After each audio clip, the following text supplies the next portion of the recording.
Hi, and welcome once again to Ivy English. I'm Karen. And I'm Chris Gorski. All right, this is our second part of the story that we started yesterday, entitled Castles, Fortified Structures, and Fairy Tale Inspiration. And we're going to hear the fairy tale side of castles. Yesterday, we heard about a lot of gross and disgusting things about castles and a lot of very violent things about castles.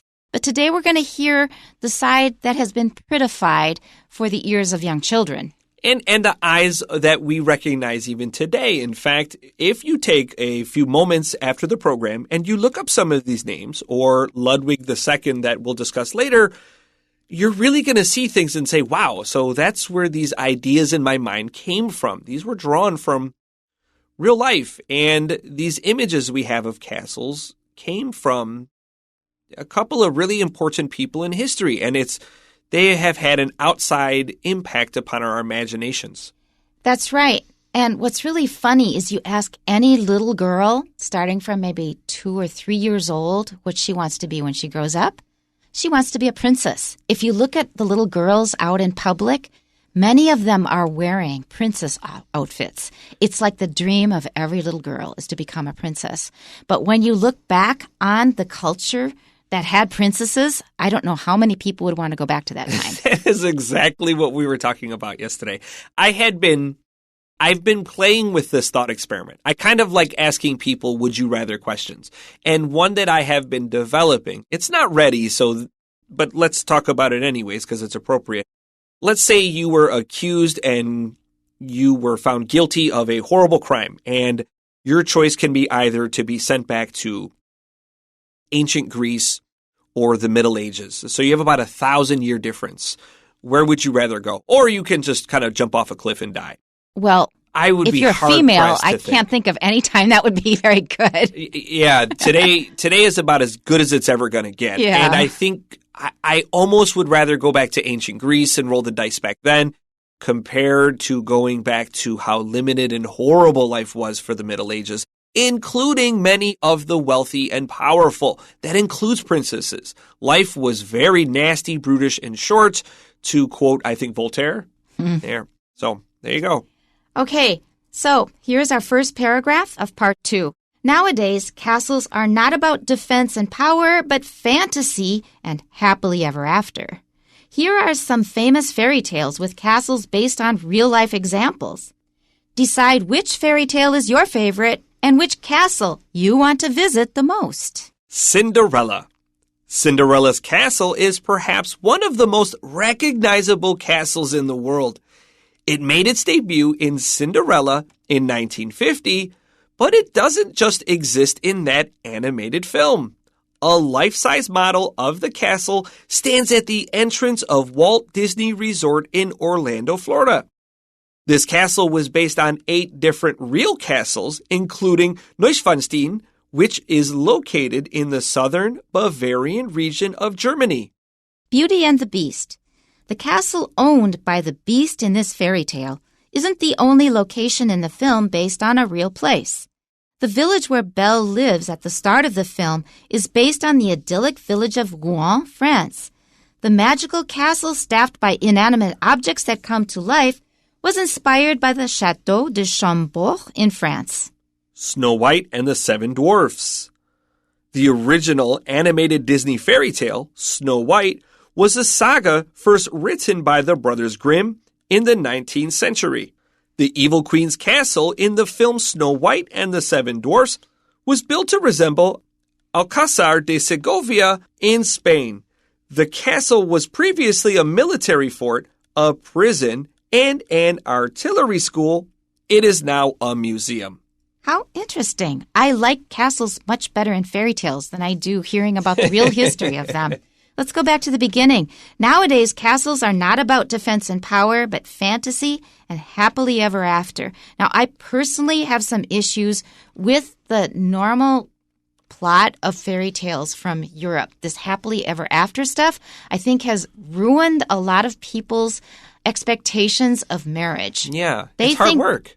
Yeah, they think that the hard part is getting the guy and then getting him in the church, and then you're set for life. Yeah. But that's just the beginning. You know, the work comes after that. That's the easy part, That's I'd say, the if easy anything. part. Like the romance is the easy part. That's that's where fun. body takes over. And Body now, takes now over. it's time for, like, how do you negotiate this person you have to live with? You fought with your brothers and sisters growing up. You argued with your parents. And Now you're you gonna have do this it? other person. Yeah. That's right. And they didn't grow up with you. They don't know all the weird things about you. They're going to have to discover them the hard way. That's right. And that doesn't mean that marriage is impossible. I mean, my wife and I have gotten much better over time. And part of it was we recognize that we're different people and we have different likes. And if anything, my wife and I have become more different from each other than anything. But we respect those boundaries. And so happily ever after, I agree with you, is a little bit of it's kind of a dangerous phrase in a way, isn't it? Not just a little bit. And I think you mentioned that you've become more tolerant, right? So that means you can accept somebody else being different. You don't have to try to force them to be like you, which is something we humans tend to do. Yeah, or accept that things will be different, or accept that we're not always going to want to be together. That's okay. We can be individuals. That's right, but we're happier together. And the other thing, besides becoming more tolerant, is learning how to disagree. Yeah. Yeah, when I you agree. learn how to disagree, you think instead of screaming at someone that they're stupid for not thinking the way you do, they go, okay, what is it that you think? You know, I feel really differently. So when we get into this situation, I'm going to react like this. And I see now you're going to react like that. So we better be ready for it. Boy, this is much different than I anticipated this going. But I 100% agree with this. Yeah. Yeah. You have to learn how to disagree. And if your only way of disagreeing is screaming at somebody and stomping out of the room, you're going to have problems. I agree. That's right. Flexibility. Bend, don't break, and be understanding that you're not always right. And it's okay to sometimes just to not find a solution. Move forward. It's not that important. And in fact, you are half of all the issues because they're reacting to what you are. You're reacting to them. All right. So those are examples of the damage that fairy tales have done to everybody. So all these little girls who want to be a princess, they've probably got that fantasy in their head too, which is not at all healthy. I'm for a little more realistic fairy tales. We don't have those. I think people are trying to write books like that, but the old legends and stories are really, really powerful. All right. So castles were really awful places, as we were saying, because they were the centers of constant power struggles, which are never easy. But now we have romanticized them and put them into stories that we love to hear. And that's what we're focusing on today, is the role of castles in fairy tales. So our next sentence, here are some famous fairy tales with castles based on real-life examples. So we're going to give you 3 examples from the popular imagination, and mainly from Disney, frankly. Yeah. That actually have a basis in reality, and we're going to connect what we see in these cartoon movies with real-life castles and decide which fairy tale is your favorite and which castle you want to visit the most. And my reaction when I saw this was actually Beauty and the Beast, because at least it was about France. All the other ones seem to be kind of Germanic. They're very Germanic. There's a very good reason for that, and we'll talk about it actually right after the end of the second paragraph here. And it begins, Cinderella. Cinderella's castle is perhaps one of the most recognizable castles in the world. And that makes sense because it's front and center every time you watch a Disney movie. That blue logo they show with the castle is Cinderella's castle from its movie. Our next sentence begins, it made its debut in Cinderella in 1950, but it doesn't just exist in that animated film. First of all, let's talk about the word debut. I just mentioned France, and I've been working on my French recently, and that's kind of one reason I'm thinking about it so much. We have so many words from French and English. Some of them you may not recognize as being from French, but some you do, and when you do recognize it as being from French, first of all, usually you stress the last syllable. That's for American English. They don't do that in British. In British, it's debut, but in American, it's debut. We say plateau, the Brits say plateau. But in American English, stress the last syllable is the first thing. The second thing is, very often the final consonant is not pronounced. So it's not debut or debut, it's debut. Let's continue. A life-size model of the castle stands at the entrance of Walt Disney Resort in Orlando, Florida. Have you been there? I've never been to a Disney World in the United States. I've been to Disneyland, and I did it because I was an interpreter for a group from China. Really? and they took us to Disneyland. Wow. And it wasn't open that day, but we happened to be with a powerful rich person who opened it for us. And people don't believe me when I tell them the story, but it's the truth. I totally believe that because money does a lot of things, and power, all that makes sense. In fact, there's an exclusive club inside of Disney that's reserved for perhaps some of the biggest, most famous names in the United States and around the world. Like you spend tens of thousands of dollars, up to $100,000 US just to gain entrance. So when you say you show up with a powerful person, I 100% believe you went into Disney. Okay, well, we had the delegations from China, or the delegation, and we were meeting up with a powerful person from Disney, and that's the person who pulled the strings. That makes sense to me. It 100% makes sense to me. All right, so you're one of the first people who's believed it, but it really did happen. All right, so it's based on a real-life castle, and there's many other sites of Disney, and the first one was in Los Angeles called Disneyland. The others are called Disney World. I think all of them are called Disney World outside of Los Angeles. I think so. I tell you the truth, I've always been confused by that. Okay, it doesn't just matter. Go to Disney. I personally have never even been to Florida, so neither of us has been there. Let's go on.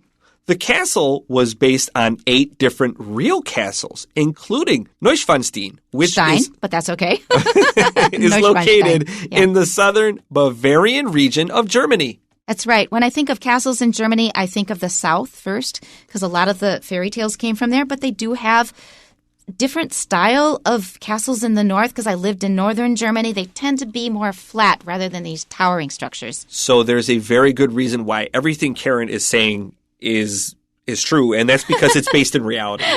A lot of this is kind of unknown history, but all of these ideas of Disney fairy tales, the fairy tales that we commonly think about today, are from this area of southern Germany called Bavaria. And there was a king by the name of Ludwig II, and he was king from 1864 to 1886. And he was often called the fairy tale king. And Ludwig II was probably a little crazy, but a lot less crazier than his brother Otto. And he was also a homosexual. And this is bad when you're king, because your job is to make lots of children. But he was not comfortable with women.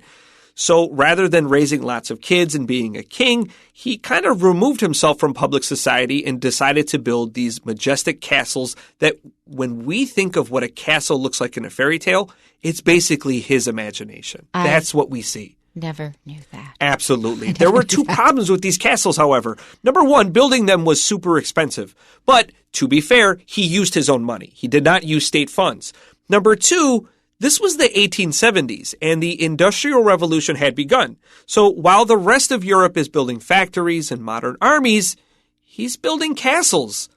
By 1886, Ludwig was in deep trouble with his government, and they removed him, and he died suddenly 3 days later. His clock was found, his watch, I should say, was found at 6:54. And he was in waist-deep water, but he was a really good swimmer. And when they examined his body, they found no water in his lungs. And so he died under very mysterious circumstances. Very suspicious. And it's a shame, because here was a man that, perhaps born in a slightly different time, could have become a very important figure. Now, probably the ultimate irony, because people thought he was looking backwards. Today, Bavaria is worth many, many hundreds of millions of dollars or more because of these castles. Wow, because of all the tourism it brings in. All the tourism and all the industry surrounding it because of his vision. Well, they are beautiful structures. Unbelievably beautiful. That's right. Okay, so that covers Cinderella. We're going to move on to Beauty and the Beast. The castle owned by the Beast in this fairy tale isn't the only location in the film based on a real place. Now, they're going to explain more about this in the next sentence. The village where Belle lives at the start of the film is based on the idyllic village of Rouen, France. So this is giving us the background of the real places that inspired the movie Beauty and the Beast. The magical castle, staffed by inanimate objects that come to life, was inspired by the Château de Chambord in France. So I suppose the real question is, do you prefer the German-styled castles pioneered by Ludwig II and Cinderella, or more of this French style, kind of Louis XIV kind of thinking, and Beauty and the Beast? I'll pick the French style because I need to practice my French. That's the reason. Really? Yeah. Okay, if you guys, after the program, start looking up, I suppose there must be some in the magazine. We're still looking at the magazine is not yet printed at the time we're recording this. You have to look at these castles. And I feel like it says something about you because the French castles are very opulent. They are very flowery. That's right. And the German ones, I mean, they look like a fairy tale. They really, truly do. They're very pointy. Yeah, I prefer the German look, maybe because of the kind of surrounding countryside, a little bit of the cool forest. But they're outstandingly beautiful structures. All right, and with that, let's move on to our final paragraph. Snow White and the Seven Dwarfs. The original animated Disney fairy tale, Snow White, was a saga first written by the Brothers Grimm in the 19th century. So first we're going to talk about a little plurals problem. Yeah. Words that end with F, they were often changed to VES. So wolf, wolves, scarf, scarves, calf, calves. When both Chris and I were young, and there's a big time gap there between us, we were taught in school that the plural of dwarf was dwarves.